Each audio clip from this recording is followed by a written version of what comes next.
सर्वेश्वर बेउरा जी तथ्य मागुथिले गत 2 दशंधि अधिक समय धरी लड़ुथिले इलीगल माइनिंग पाई तांकर अवस्था कौन हैला। तांकर अवस्था बहुत खराब हैला। दर्शक तांको नारे एमिति केस सब लगे दिया गला, एभली ढंगरे केस सब छंदी दिया गला। शेषरे से जेल गले, तांको गाड़ी रे बोमा खंजा गला तांको मारिबा पाई। दलित झियो को से दुष्कर्म करिसंती बोली तांको विरुद्ध रे केस रखा गला, लगे दिया गला। आउ गोटे आश्चर्यजनक घटना घटिला। जो सर्वेश्वर बेउरा बारंबार इलीगल माइनिंग संपर्क रे प्रश्न करुथिले, तांकर गोटे गाड़ी को प्रशासन जबत कला।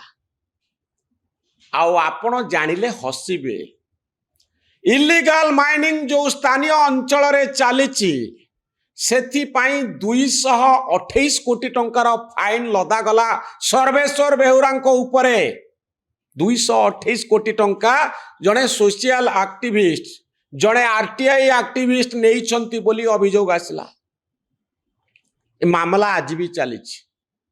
नेता मालामाल हेले, पार्टी मालामाल हैला, प्रशासन मालामाल हैला, ऑफिसर माने दायित्व नेले खणी को केमती लूट करा जीवो, कलेक्टर नीरव रहिले, तहसीलदार नीरव रहिले, माफिया माने सक्रिय हेले, पॉलिटिकल फोर्स सक्रिय हैला।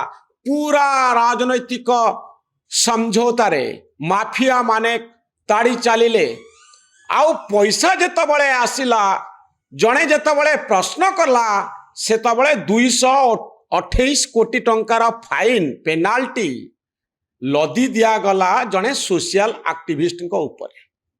सर्वेश्वर बेउरा एबे भी दौड़ुचंती, एबे भी केस लड़ुचंती, मामला चली कोर्ट रे।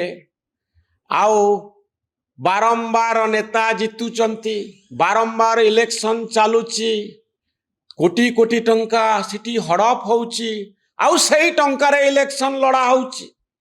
2024 इलेक्शन रे किंतु कथा उल्टी गला। वर्तमान जी विधायक अछंती हिमांशु शेखर साहू, लिकू साहू संपर्क रे आपण माने जानुचंती। 24 मसीह स्वाधीन प्रार्थी भाव से निर्वाचन लड़िले आउ जितिले। जितिला परे पूरा चित्र बदली गला। लिकू साहू को हाथ को क्षमता आसिला। धर्मशाला पहाड़ गुड़िक किछि दिन पाई बंद कर दिया गला, खणी खनन हबनी।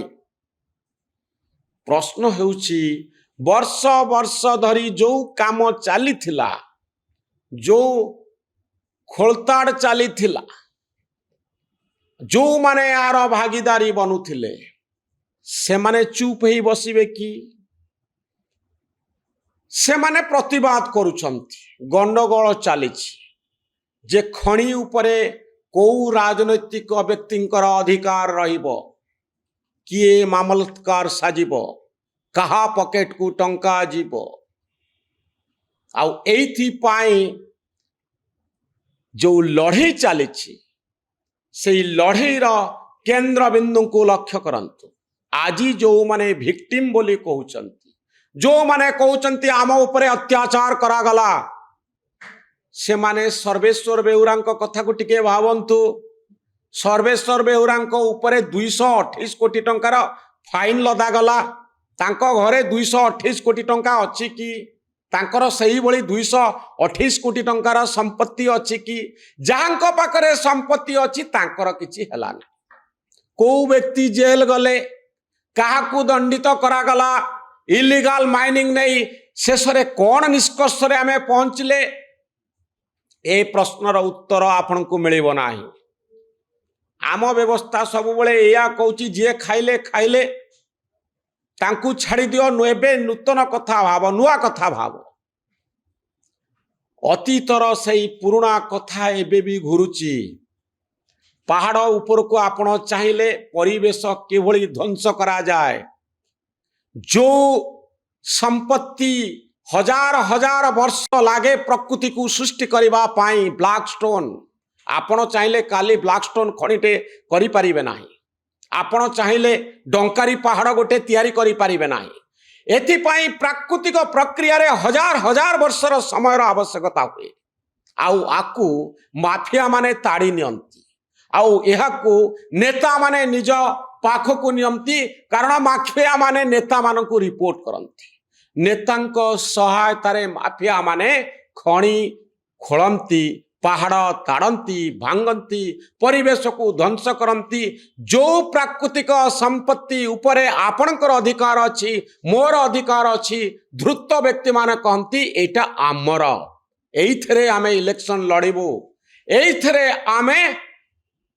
राजनीति करिबू ए होची आम संपत्ति 24 वर्षर हिसाब किताब हवा जरूरी ए खणी मामला को जदि आपण क्लीन न करिवे आपण जदि क्लीन न करी जन को उत्तरदायी न करिवे किछि व्यक्ति को उत्तरदायी न करिवे ताहाले आपण भूल करिवे बीजेपी सरकार ए दिगरे काम करिबा उचित तुरंत धर्मशालार एई पहाड़ खोलिबा पाई जो अभियान चली थिला जो इल्लीगल माइनिंग होउथिला ता ऊपर एक रिपोर्ट प्रस्तुत करा जाऊ